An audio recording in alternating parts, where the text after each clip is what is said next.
Hello everyone, I am doing my presentation on Jackson Hole's Tag Responsibly, Keep Jackson Hole Wild campaign. And if you aren't familiar with Jackson Hole, it is a town in Wyoming that is very close to Grand Teton National Park, which is only about 45 minutes to an hour away from Yellowstone. And subtle flex, I was actually just there about a month ago, and so that's me there on the right. And so, what was this campaign all about? Well, in a nutshell, you could say tourist naivety, some would call it tourist stupidity, but we'll give them the benefit of the doubt. So, some of the tourists who go to Jackson Hole would go pretty far out of their way and off of the well-beaten path to places that they saw on Instagram. There are lots of geotags on Instagram for more niche places around Jackson Hole to visit.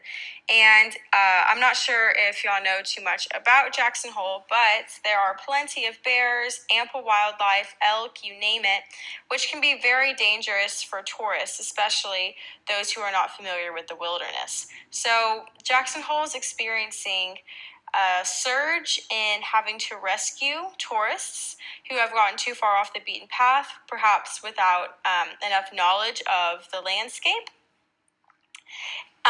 without enough water, without enough food, or who have maybe gotten into a tricky situation with some of the wildlife. So as you can see by this photo, some people will try to get a selfie with the bear. Not the brightest idea. And I won't leave y'all hanging. Here is a video.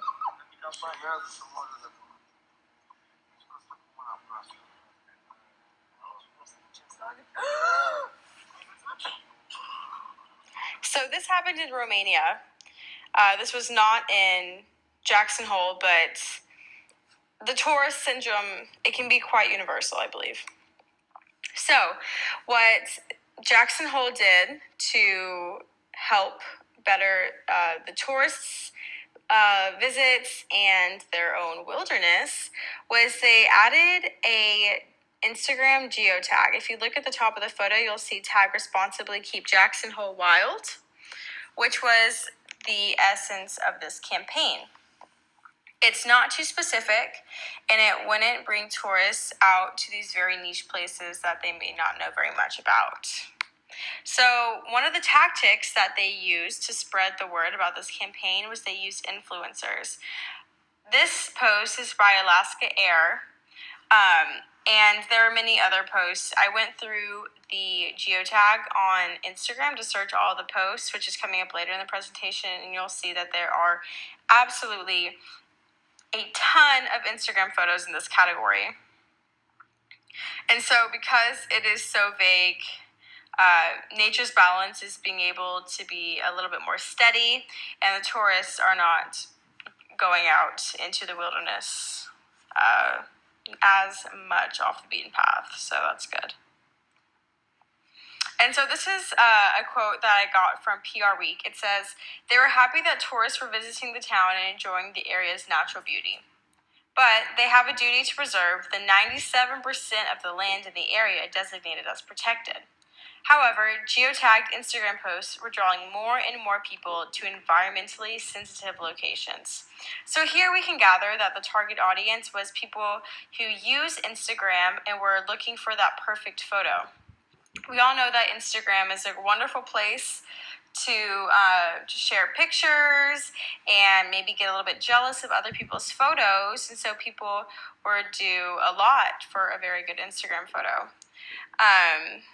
And the water that you see here in this photo, a lot of the bodies of water in Jackson Hole are very sensitive, and the wildlife that feed around the lakes or drink from the water would all be affected if too many people were in the area, perhaps littering or fishing in places they weren't supposed to, etc.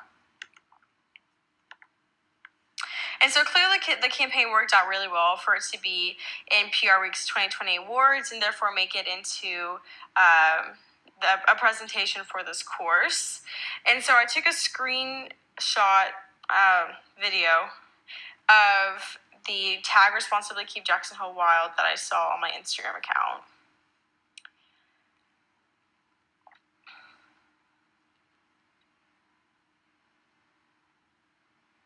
this is just a fraction of the posts. Clearly, for it to be such a successful and influential campaign, there were a ton more. But as you can see, these are really beautiful photos. They have a lot of influencers who are tagged with this campaign. And since this was so successful for Jackson Hole, other towns took note. So I went to my Instagram account and I went to the GIF option and I typed in tag responsibly. And the first thing that popped up was Aspen's recreation of Jackson Hole's original campaign, which I think that's really good because just in general, that's better for like the land and the earth and the wildlife. And they were not the only ones who took note. People took a lot of notes, and the list went on. So, I mean, we're affecting places in Florida, California, Colorado, Washington, and like I said, there are more places too. The Wild West. So, this is not just affecting Jackson Hole, it is affecting a lot of places in the United States. So my first impression of this campaign was that I thought it was really odd. I thought that it was odd that they would want to restrict the number of geotags that were in Jackson Hole, or perhaps the more niche places in Jackson Hole. In my mind, as an advertising PR student, generally we want like more. More detail usually doesn't hurt whenever it comes to like tourism, right? But Jackson Hole is going to get the same amount of tourists with or without their geotag. So people are coming from everywhere to Jackson Hole. And really, they just want to protect the land. And with the tourists coming to Jackson Hole and not seeing as many niche geotags, they're more likely to stay on the established paths that have appropriate signage about what you can and can't do, about the danger of the wildlife and what they suggest you do, such as bring a bell or a bear spray. And like I mentioned earlier, I was there about a month ago, and I stayed on the paths that were pretty well established, and there was ample signage, but once you get off of those paths, the signage is no longer there, and you would need to have a lot of information about that part of the wilderness. And so some things that have happened because of this campaign is less tourists are venturing into the backcountry of Jackson Hole for an Instagram photo and requiring professional rescuing, which was happening a lot. And perhaps they weren't going just for an Instagram photo, but I think that with this campaign, since the target audience is Instagram users, that is a pretty fair statement. And then tourists are staying on the established paths more, which help preserve sensitive nature areas. And other cities are able to follow suit, like we saw in California, Washington, and Florida, which is just overall better for like U.S. land and protected areas.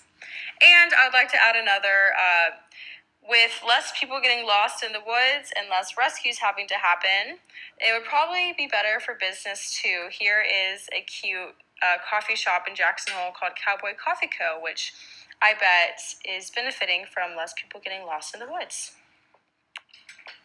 So to end my presentation, I just want to say that this whole campaign was started by Jackson Hole Travel and Tourism Board and Exponent PR. So congratulations to them for making it to PR Week's 2020 awards.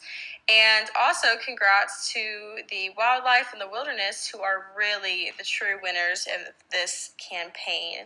So tag responsibly, keep Jackson Hole wild, and never take a selfie with a bear. Thank you.